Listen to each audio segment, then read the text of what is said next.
US जो है वो ईरान का न्यूक्लियर हो जाना बिल्कुल भी अफोर्ड नहीं कर सकता था, क्योंकि ईरान के पास अगर न्यूक्लियर आ गया तो यूएस का कोई भी प्रेशर या कोई भी धमकी कुछ काम नहीं करेगा। और जब डर ही नहीं रहेगा ईरान को, तो ईरान चाहे अपना ऑयल यूएन में बेचे चाहे येन में बेचे, यूएस कुछ नहीं कर पाएगा। और जब ईरान ये सब कुछ करेगा तो बाकी के गल्फ कंट्रीज भी करने लगेंगे। और इसके साथ साथ यूएस ने साउथ अरेबिया और गल्फ कंट्रीज को सिक्योरिटी प्रोमिसेस कर रखे हैं। इसी वजह से गल्फ कंट्रीज ने डॉलर को तेल में बेचने के लिए एक्सेप्टेंस दी। तो अगर ईरान न्यूक्लियर देश बनने के बाद गल्फ कंट्रीज पर अग्रेसिव हो जाएगा या फिर रेवोल्यूशन लाने की बात करे, तो यूएस की सारी सिक्योरिटीज गारंटीज बस सिर्फ पेपर तक ही रहेंगी। इसका मतलब यूएस कुछ भी नहीं कर पाएगा। तो देखिए, सारी चीजें बताने का मतलब ये है कि एक अकेले ईरान के न्यूक्लियर बनने से साल 1974 से जो ये गेम चल रहा है, उसका पूरा ये जो पेट्रो डॉलर का सिस्टम है और डॉलर की डोमिनेंस चल रही है, एक ही झटके में उसको इम्पैक्ट पड़ेगा। यूएस कुछ भी अफोर्ड कर सकता है, पर ईरान को किसी भी कीमत पर न्यूक्लियर देश बनना अफोर्ड नहीं कर सकता। तो जैसे ही यूएस को पता चला कि ईरान दोबारा अपना न्यूक्लियर प्रोग्राम को स्टार्ट कर रहा है, इनकी और इजराइल की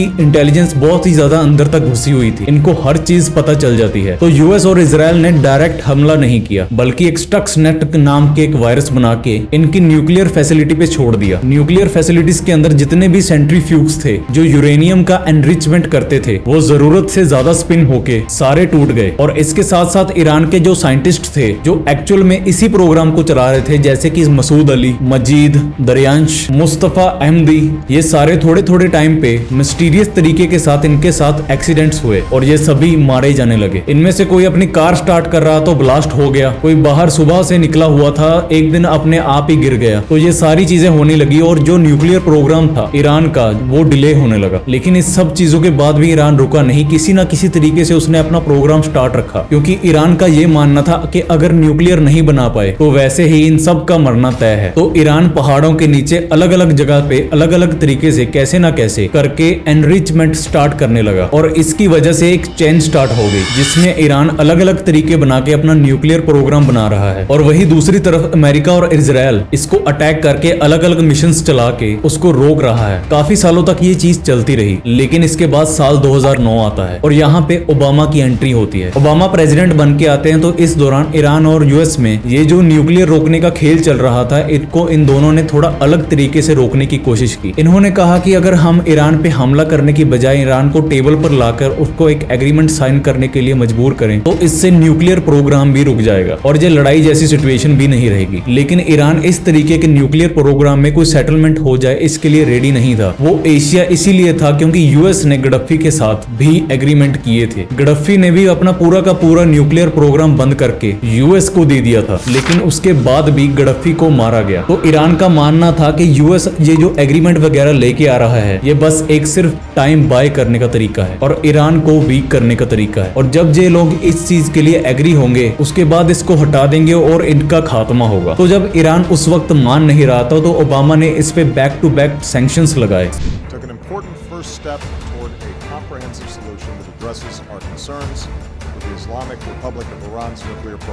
स्विफ्ट पेमेंट से निकाल दिया, सारे बैंक सिस्टम्स पर सैंक्शंस लगा दिए और जो कंट्री ईरान से ऑयल खरीदने की कोशिश करती थी उस पर भी सैंक्शंस लगा दिए। ईरान इतना ज्यादा ऑयल होने के बाद भी अपना ऑयल नहीं बेच पा रहा था, इकोनॉमी डूब रही थी और पेमेंट सिस्टम बंद होना बहुत बड़ी दिक्कत क्रिएट कर रहा था। लग्जरी आइटम्स को छोड़ो, जो मेडिसिन तक हैं वो तक नहीं इम्पोर्ट हो रही थी, क्योंकि कोई कंट्री अगर मेडिसिन दे भी दे तो वो पेमेंट कैसे करे ईरान को। हॉस्पिटल में एंथीसिया तक कम हो गए थे, तो ऑपरेशन वगैरह तक नहीं हो पा रहे थे। और फिर जब हाल बहुत ज्यादा खराब हो गया सैंक्शंस की वजह से, तो ईरान एग्रीमेंट के लिए रेडी हो गया था। जुलाई 2015 में ईरान ने वीना के अंदर JCPOA एग्रीमेंट साइन किया। ईरान के साथ इसमें ये डील हुई कि ईरान इसमें 3.67% तक एनरिचमेंट कर सकता है, लेकिन IAEA जो है इनके इंस्पेक्टर्स 24 घंटे मॉनिटरिंग करेंगे। तो इस चीज के लिए दोनों कंट्रीज ओके होती हैं और ये एग्रीमेंट हो जाता है। ईरान के ऊपर जो सैंक्शंस थे उनको ईज किया जाता है। हर कोई बहुत खुश था और चीजें बहुत अच्छे से चलने लगी थी। लेकिन इसके 3 साल बाद 2018 में एंट्री होती है ट्रंप की। ट्रंप प्रेसिडेंट बनने के बाद ये कहते हैं कि ओबामा ये जो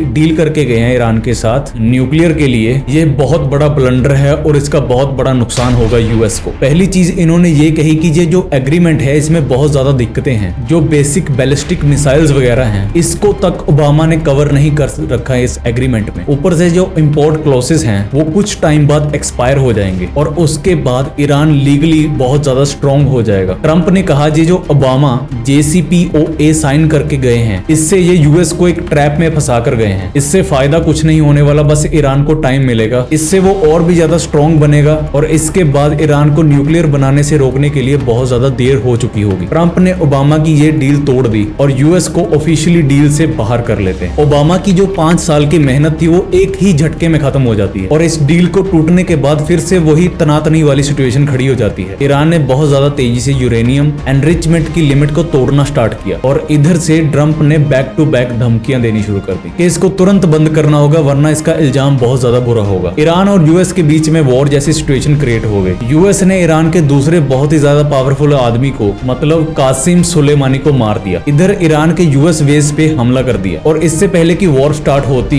बिडेन जीत के पावर में आ जाते हैं। ट्रंप जब प्रेसिडेंट बन के आए तो ईरान का जो यूरेनियम एनरिचमेंट था वो 3.67% तक था और ट्रंप के जाते टाइम एनरिचमेंट 20% से ऊपर पहुंच गया। तो इतना सब कुछ होने के बाद भी कोई भी सोल्यूशन यहाँ पे नहीं निकल पाया। अब बिडेन के आने के बाद दोबारा से जो JCPOA डील है इसको रिवाइव करने की बात होती है, लेकिन ईरान पहले से ही कह देता है कि डील तभी होगी अगर आप फ्यूचर गारंटी दो कि अगर दोबारा कोई प्रेसिडेंट आएगा तो इस डील को दोबारा एग्जिट नहीं किया जाएगा। तो ये चीज बिडेन के हाथ में थी नहीं, तो इन सारी चीजों को लेके एक नेगोशिएशन चल रहा था। और फिर साल 2021 में अप्रैल का महीना था। इस दिन जब ये नेगोशिएशन चल रहा था तो ईरान की टीम और यूएस की टीम के बीच नेगोशिएशन में 11 अप्रैल 2021 को ईरान की जो नतंज एनरिचमेंट फैसिलिटी थी उस पे इजराइल ने बॉम्ब मार दिए और जितने भी IR-6 सेंट्रीफ्यूज थे ये सारे के सारे उड़ा दिए। ये जो चीज हुई इससे ईरान बहुत ज्यादा गुस्सा हो गया कि एक तरफ तो नेगोशिएशन चल रहा है और दूसरी तरफ हमारे ऊपर बम चलाए जा रहे हैं, तो ये सारी चीजें अब नहीं चलेंगी और यहाँ से बात थोड़ी बिगड़ भी गई। तो इसका जवाब देने के लिए ईरान ने डायरेक्ट हमला नहीं किया इजराइल पे, बल्कि ये कहा कि हम पे हमला हुआ है और इसके बदले में हम 60% न्यूक्लियर एनरिचमेंट करेंगे, लेकिन अगर दोबारा ऐसा हमला हुआ तो हम 90% तक भी कर लेंगे। तो 11 अप्रैल 2021 को ये हमला हुआ था और 11 मई 2021 तक ईरान ने 60% न्यूक्लियर एनरिचमेंट कर लिया था। और ये सारी चीजें दुनिया को भी पता चली क्योंकि IAEA ने अपनी रिपोर्ट्स में भी ये चीज क्लियर कर दी थी कि ईरान ने 60% एनरिचमेंट कर लिया है। अब इसको लेकर भी यूएस के लिए बहुत बड़ी दिक्कत खड़ी हुई। बाकी के देश भी एक साथ आए, ईरान पर प्रेशर बनाना चालू किया गया क्योंकि यहाँ पे अब 90% करना भी बहुत ज्यादा आसान था ईरान के लिए। IAEA के जो बोर्ड ऑफ गवर्नमेंट्स थे इन्होंने 35 मेंबर कंट्रीज में वोट वगैरह करवा के ईरान के खिलाफ रेजोल्यूशंस वगैरह पास करवाए। तो ईरान ने कहा कि एक तो हम आपके साथ कोऑपरेट कर रहे हैं, आपको एक डिटेल दे रहे हैं, IAEA की जो टीम है उसको पूरी मॉनिटरिंग वगैरह करवा रहे हैं, लेकिन इसके बाद भी हमारे ऊपर से ना तो सैंक्शन हटा रहे हैं और हमारे ऊपर प्रेशर अलग से बना रहे हैं। तो ये सारी चीजें बोलकर ईरान ने न्यूक्लियर साइट पे IAEA की जो टीम थी उसकी एंट्री बंद कर दी। जो कैमरास लगे हुए थे न्यूक्लियर फैसिलिटीज में वो सब हटा दिए गए। ऑनलाइन एनरिचमेंट मॉनिटरिंग जो थे, फ्लो रेट मॉनिटर जो थे, ये सारे के सारे ईरान ने हटा दिए। अब इसकी वजह से जो 24 घंटे ऑनलाइन इमेजरी एग्रीमेंट डाटा ये सारा जो आता था वो बंद हो गया। तो ईरान ने कहा जब हम कॉर्पोरेट ही नहीं कर रहे तो जो ये कैमरा वगैरह लगे हुए हैं इनका भी कोई मतलब नहीं। तो आज के लिए बस इतना ही। तो कमेंट करके बताइएगा कि सीज फायर कब तक चलेगा और ऐसी वीडियोस देखने के लिए मुझे लाइक करें, सब्सक्राइब करें। Thank you.